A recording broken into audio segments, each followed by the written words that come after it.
तो दोस्तों, एक और नया दिन और मैं बलजीत परमार हाजिर हूँ एक नई कहानी, एक नया किस्सा लेकर।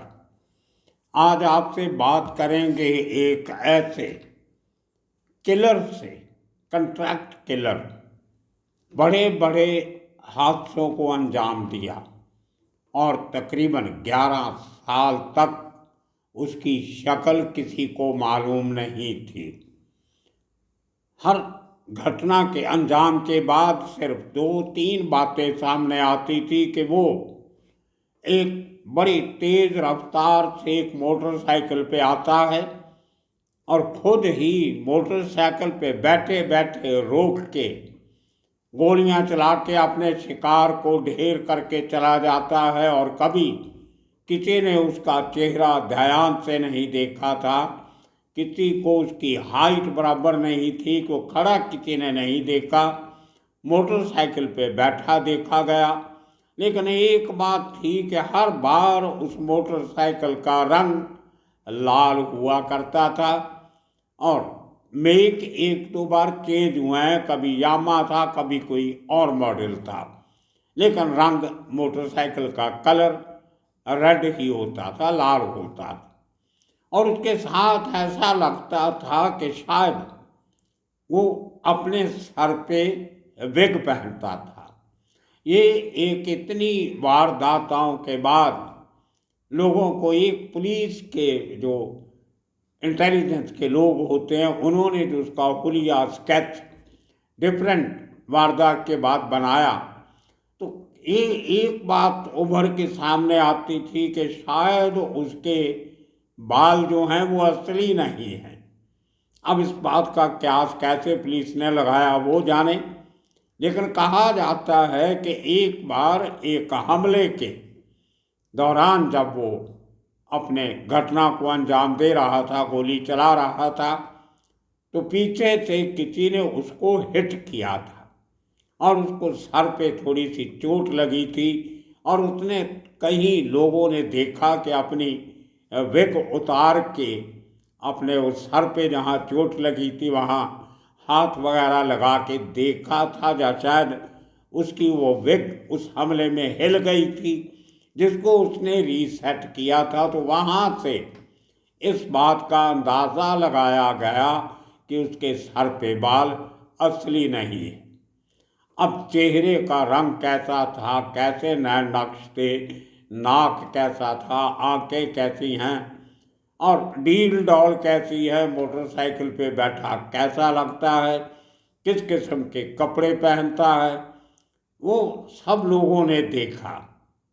और एक उसके हाथ पे एक निशान लोगों ने पहचाना, जो कई लोगों ने नज़दीक से जब खड़े गए, कहीं उसको देखा, तो कई लोगों ने ये बात नोटिस की कि उसके हाथ पे शायद क्रॉस का निशान है, जब चोट लगी है, इस किस्म की कुछ बात भी आई। तो जिससे पुलिस इन्वेस्टिगेटर्स ने ये अंदाज़ा लगा लिया कि वो हो सकता है कि क्रिश्चियन कम्युनिटी को बिलोंग करता। अब ये तो कोई बहुत बड़ा सबूत नहीं है, कोई क्लू नहीं है, कोई लिंक नहीं है जिसके साथ उसको पकड़ा जा सके। और उसके बाद चलते चलते ये बात 90 से शुरू होती है, 1990 से, 89-90 से। कुछ बड़े हाई प्रोफाइल मर्डर मुंबई में ऐसे हो जाते हैं जिनके साथ दाऊद गैंग का नाम जोड़ा गया और छोटा राजन भी उसके साथ था उन दिनों में। तो जो वो कारनामे हुए बड़े लोगों के, उसमें जो ये बातें 3-4 सामने आई, उनमें से एक केस बड़ा और सेंसिटिव था।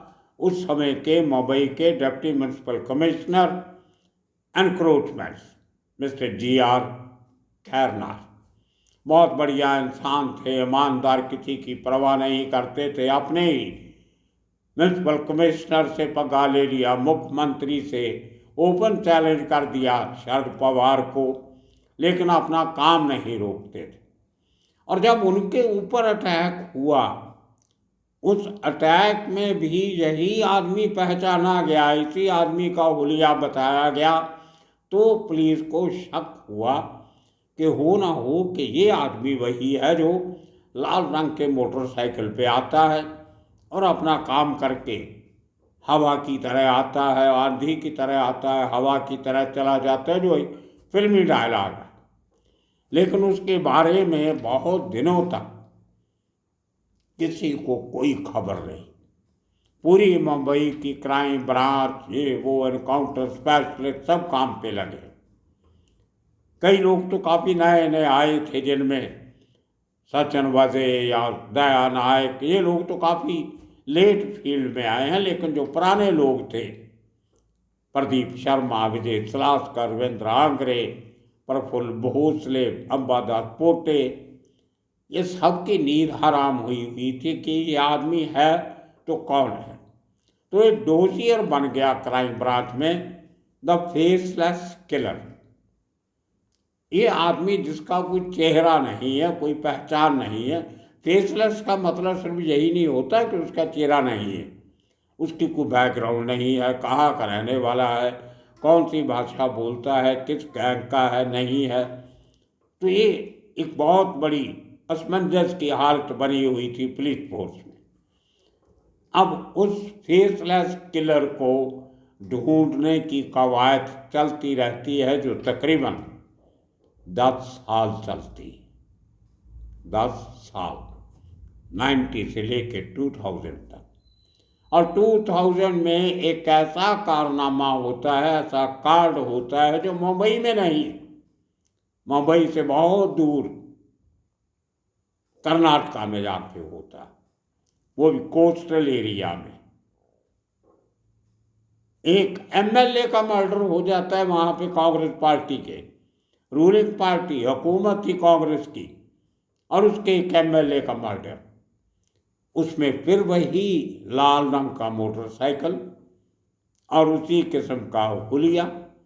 जिन लोगों ने देखा था उन्होंने कहा कि गोली मारने वाले आदमी के सर पे लगता था कि उसने विग लगाई हुई है, उसके बाल असली नहीं लगते थे। तो फिर दौड़ शुरू होती है उस आदमी को ढूंढने की। एक रूलिंग पार्टी के एमएलए को आप शरेआम गोलियां मार देते हो, किस हालात में, वो भी आपको बताएंगे। लेकिन ये सब हुआ कैसे? उस एमएलए को गोली मरवाने के पीछे, या उस एमएलए की हत्या के पीछे कौन लोग थे, वो कहानी अपने आप में बहुत इंटरेस्टिंग है।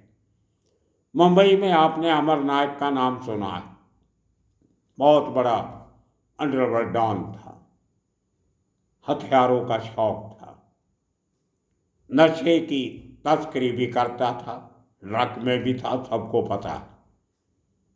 उसके साथी कृष्णा पिल्ले, जिसके बेटे जो है वो अमर नायक के काफ़ी करीबी रहे।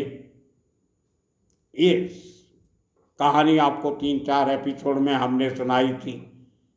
कुमार पिल्ले, कृष्णा पिल्ले का बेटा, जिसने अपने बाप के मर्डर होने के बाद तब तक पाँव में जूता नहीं पहना जब तक उसने आपके बाप का बदला नहीं ले लिया।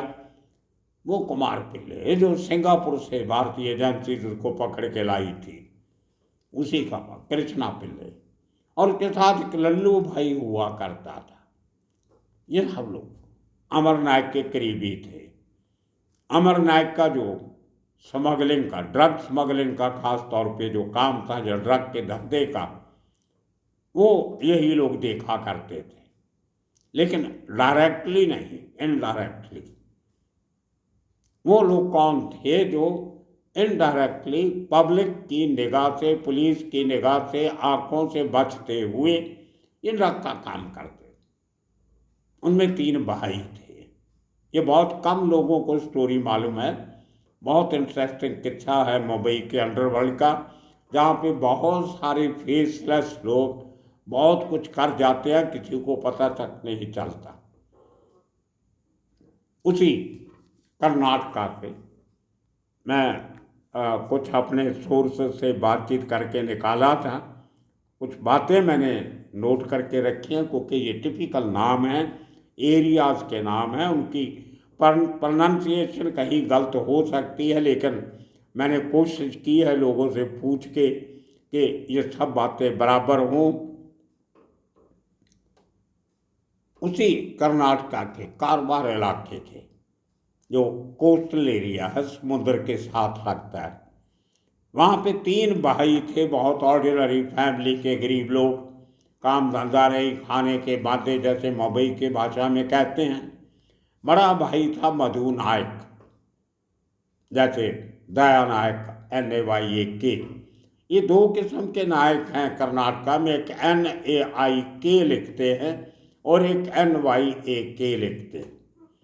तो ये मधु नायक NAYAK काम करने लगा अमर नायक के साथ, जो NAIK के साथ सरनेम लिखता था। क्या तो मधु नायक का छोटा भाई बाबूराव नायक, और तीसरा एक भाई था सबसे छोटा, जिसका नाम था दिलीप नायक।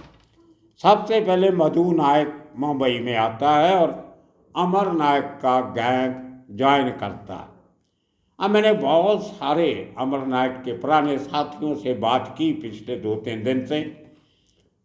मधु नायक का नाम तो सबको याद आता है, लेकिन वो अमर नायक के लिए क्या करता था, इस बात की किसी के पास कोई जानकारी नहीं। उन्होंने ये भी बताया कि वो बाबूराव नायक को भी जानते हैं, दिलीप नायक को भी जानते हैं, लेकिन वो अमर नायक के लिए करते क्या थे इसकी किसी को जानकारी नहीं। आप देखिए, अंडरवर्ल्ड के जो सरगना होते हैं, उन्होंने बहुत सारे लोग अपने ऐसे भी रखे होते हैं जिनके बारे में किसी को कोई खबर नहीं होती, उनके अपने करीबियों को खबर नहीं है।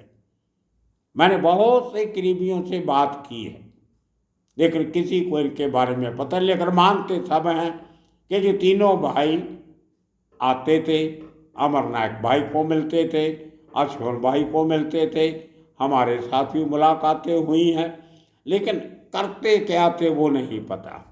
अब बताते हैं। अब जब आप कर्नाटका से जब कहीं से भी मुंबई में रोटी रोजी कमाने आते हो तो जो भी काम मिले कर लेते। हालांकि 2 बड़े भाई मधु नायक और बाबूराव नायक ये अमर नायक के साथ जुड़े हुए, लेकिन छोटा दिलीप नायक, उसकी नेचर थोड़ी डिफरेंट थी। वो दादागिरी भाईगिरी में नहीं पड़ना चाहता था, उसका ज़्यादा इंटरेस्ट पैसा कमाने में था और पॉलिटिशियन बनने में था, पॉलिटिकल क्रिमिनल नेक्सस। उसने वो देखा हुआ था कि जब तक आप पॉलिटिकली स्ट्रांग नहीं होते तो आप किसी काम के नहीं हो। अगर आप पॉलिटिकल स्ट्रांग हो तो आप बहुत कुछ कर सकते हो। तो उसने अपना काम शुरू किया गोरेगांव के एक सिनेमा घर के बाहर टिकटें ब्लैक करने का काम, जो अपने अपने समय में कभी छोटा राजन किया करता था, कभी रमा नायक किया करता था, कभी बाबू रेशम और अरुण गवली भी। ये सब टिकटें ब्लैक करते रहे हैं एक ज़माने में अपने अपने इलाके में, और भी बहुत सारे लोग उन्होंने टिकट ब्लैक का धंधे से अपना जुर्म का करियर शुरू किया। तो ये आदमी दिलीप नायक, ये टिकटें ब्लैक करते करते इसने अपना रहता भाइयों के साथ था, खाना पीना फ्री, जो पैसा कमाना जमा करके रखना, और उसको तरीके से आहिस्ता आहिस्ता इसने इतना बढ़ाया कि जो आमदन होती थी उसको वापस अपने कर्नाटका के एरिया में इन्वेस्ट करने लगा। थोड़ी थोड़ी इन्वेस्टमेंट इधर उधर करनी शुरू की, और अल्टीमेटली जब इसके भाई मधु नायक का मर्डर हो जाता, अब गैंगस्टर के साथ कोई बात हुई होगी, हम वो निकाल रहे हैं डिटेल वो भी कि मधु नायक का मर्डर हुआ तो कैसे हुआ। उसके बाद बाबूराव नायक थोड़ा ठंडा होके बैठ गया। अमर नायक की भी डेथ हो जाती है एनकाउंटर में, उसका भाई जेल में था, तो गैंग थोड़ा अस्त प्रस्त था। उसी समय दिलीप नायक ने हाथ मिला लिया अमर नायक के जो साथी थे, जो कारवार कोस्ट पे स्मगलिंग किया करते थे। उनका नाम था कृष्णा पिल्ले और लैंडिंग एजेंट थे दाऊद के दूसरे। अपना भी करते थे काम, लेकिन लैंडिंग एजेंट का काम संभाल लिया लल्लू भाई सिंधी के साथ मिलके। तो ये काम वहाँ पे करने लगे। उसमें अच्छा खासा पैसा दिलीप नायक ने कमाया। स्मगलिंग में आपको मालूम है, अगर आपको 2-4 साल मिल जाएं स्मगलिंग करने के तो अच्छा खासा पैसा आप कमा सकते हो। उसने भी कमाया। वहाँ पे उसकी दोस्ती होती है एक वसंत नाम के आदमी से। अब ये वसंत जो था, ये उस जमाने में छोटा मोटा पॉलिटिशियन था। इसकी दोस्ती के चलते कर्नाटका में इसको प्रोटेक्शन चाहिए थी दिलीप नायक को, कि मुझे अगर पॉलिटिकल प्रोटेक्शन मिल जाए तो मैं अपना काम और आगे बढ़ा सकता हूँ। तो इसने हाथ मिलाया वसंत असनोटू करके साथ। ये आदमी वहाँ का लिकर बैरन भी था, आधा पॉलिटिशियन था, आधा शराब का धंधा करने वाला था। ये आदमी गोवा से खैनी मंगाता था और कर्नाटका के उस कोस्टल कारवार एरिया में उसकी डिस्ट्रीब्यूशन करता था। बहुत अच्छा मुनाफा हो जाता था और बहुत पैसे कमाए और लीडर बन गया और करते करते एमएलए भी बन गया। उसके पहले ये आदमी, जिसका नाम वसंत असनोटकर का, ये वहाँ पे एक पोर्ट है उस एरिया में, जिसका नाम मैंने कहीं लिख के रखा था। उसके पोर्ट में एक डॉक वर्कर की यूनियन हुआ करती थी। उस पोर्ट का नाम था बिथुकोला, प्रोनाउंसिएशन कुछ और हो सकती है अपनी भाषा में। तो वो डॉक थी, वहाँ की यूनियन थी, जो वर्कर की यूनियन, वो इसी वसंत असनोटूकर के पास थी। ये लीडर था उसका और उसके बेस पे जो पॉलिटिशियन बना था और इनकी दोस्ती थी। इसकी इलेक्शन लड़ा तो उसमें काफ़ी सारा पैसा अपने स्मगलिंग की कमाई से दिलीप नायक ने लगाया था।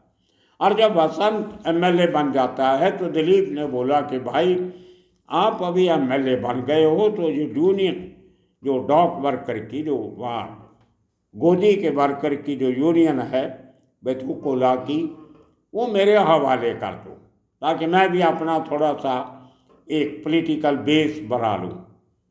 लेकिन वसंत ने साफ मना कर दिया। अब दो दोस्त जो कई सालों से साथ में काम कर रहे थे, उनमें एक दरार पड़ गई, दोस्ती में दरार। ये बात दिलीप को अच्छी नहीं लगी कि मेरे दोस्त ने मुझे अपनी यूनियन हवाले नहीं की, तो उसमें से उनकी दोस्ती में फर्क आया। दुश्मनी तो नहीं हुई लेकिन खटास पैदा होती है। उसके बाद अपने पैसे के बलबूते पे दिलीप नायक एक बड़ा हिस्सा वर्कर्स का अपने साथ मिला लेता है और साथ साथ अपने पैसे की मदद से उन्हीं दिनों में वहाँ पे बड़े ज़ोरों शोरों से कायगा न्यूक्लियर प्रोजेक्ट चल रहा था। जो न्यूक्लियर पावर प्रोजेक्ट, बिजली पैदा करने का न्यूक्लियर प्लांट कायगा उसी एरिया में, तो बड़ा फेमस कायगा प्लांट है। आज तो उसकी 4 यूनिट काम कर रही हैं। उस समय उसकी कंस्ट्रक्शन चालू थी। 1990 में कंस्ट्रक्शन शुरू हुई थी और 2000 में उसका बिजली बनाने का काम वहाँ पे शुरू हो गया था। पहले हो गया था लेकिन 2000 तक पूरा काम हो गया था। तो जब उसकी कंस्ट्रक्शन चल रही थी कायगा न्यूक्लियर प्लांट की, तो दिलीप नायक ने बहुत सारे डंपर ट्रक खरीद लिए और उस कंस्ट्रक्शन में बहुत सारा पत्थर, सीमेंट, सामान, लोहा, स्टील सब आ रहा है। तो अच्छे खासे पैसे इसने उसमें कमाए। उसके साथ साथ इसने एक जो मैंने पहले बात की थी, पैसा ज़्यादा कहाँ से आता है, इसने अपने उन ट्रकों की वर्कशॉप और उस चक्कर में एक मैंड्रैक्स बनाने की फैक्ट्री भी लगा ली, जो नशे की गोली होती है। और उस मैंड्रैक्स की फैक्ट्री की पूरी प्रोडक्शन वो अमर नायक के थ्रू, उसका ये कहना है, वहाँ के लोगों का ये मानना है। तो उसके में भागीदारी अमर नायक के लोगों की, वहाँ से इसने मैंड्रैक के धंधे से बहुत पैसे कमाए और इसी के चलते इसने वहाँ पे एक सिनेमा हॉल भी बना लिया, या खरीद लिया, बनाया। तो करते करते ये ट्रांसपोर्टर बन गया, मैंड्रैक फैक्ट्री का मालिक बन गया और एक थिएटर का मालिक हो गया। और हज़ारों वर्कर इसके नीचे काम करने लगे, ट्रक ड्राइवर, खलासी, लेबर यूनियन, ये वो। तो अच्छा खासा रवाब इस आदमी ने बना लिया। लेकिन अब दिल में इच्छा आई कि मैं अपने पुराने दोस्त वसंत, जिसने मुझे अपनी यूनियन नहीं दी, मेरे हवाले नहीं की, उससे बदला लेना है। तो एक दिन इसने मुलाकात की वसंत अस्टोल करके कि MLA भाई, आपने अच्छा नहीं किया। अब मुझे छोटा राजन का फोन आया। अब देखिए कहानी में ट्विस्ट कैसे आती है कि छोटा राजन ने कहा है कि MLA को रास्ते से हटा दो। अब छोटा राजन और पुरानी दोस्ती थी एक ज़माने में उनकी काम करने की, तो उसने कह दिया। अब MLA साहब नए नए MLA बने तो उनको अपनी अकड़ बहुत थी कि मैं यूनियन लीडर, ये तो कल का अमीर बना है, ये तो मुंबई में थिएटर के बाहर टिकट ब्लैक करते आया है, ऐसे छोटा राजन का नाम ले रहा होगा। अब एक ज़माने में छोटा राजन के साथ वो फेसलेस किलर वो काम कर रहा है। तो चुपके से कहीं दिलीप ने दिल में सोच लिया था कि छोटा राजन की हेल्प ली जा सकती है, क्योंकि अमर नायक अब इस दुनिया में नहीं था, अश्विन नायक शायद जेल में था। तो उसने छोटा राजन से बात की नहीं की, लेकिन वसंत को ये धमकी जरूर दे दी कि छोटा राजन ने कहा है तुम्हें रास्ते से हटाने के लिए, लेकिन मैं तुम्हारी जान बचा सकता हूँ अगर तुम उस डॉग की यूनियन मेरे हवाले कर दो। लेकिन वसंत ने फिर इसकी बात नहीं मानी। उसको शायद यकीन नहीं आ रहा था इसकी बातों पर। उसने कहा तुमने जो करना है करो, मैं नहीं जानता छोटा राजन कौन है, नाना अन्ना करना कौन, ऐसी बातें उसने की। ये एक कन्नड़ के एक रसाले में, मैगजीन में इस वार्तालाप को उन्होंने बड़े नाटकीय अंदाज से कहीं लिखा है, जिसमें गाली गलौच भी हुई है। तो दिलीप नायक ने गालियां भी दी इसको, MLA वसंत को, कि अब तुम्हारे आखिरी दिन हैं, तुम देख लो, तुम्हारी जान तुम्हारे हाथों में है, या तो यूनियन मेरी या तुम अपनी जान से गए, ये मेरा तुम्हें चैलेंज है। और वसंत ने वो चैलेंज कबूल कर लिया। अब इसके बाद क्या होता है ये आपको कल सुनाएंगे। आज कहानी यहीं ख़त्म करनी पड़ेगी, क्योंकि इतनी इंटरेस्टिंग कहानी है जो आपको कहीं किसी मुंबई के क्राइम की हिस्ट्री में नहीं मिलेगी। दूसरा हिस्सा आपको कल सुनाएंगे। वसंत का क्या हुआ, किसने उसको मारा, और मारने वाले का क्या हुआ, कौन था वो, कैसे पकड़ा गया। ये बहुत इंटरेस्टिंग कहानी है दोस्तों, इंतज़ार कीजिए कल तक। तब तक के लिए आप सबका बहुत बहुत शुक्रिया, धन्यवाद।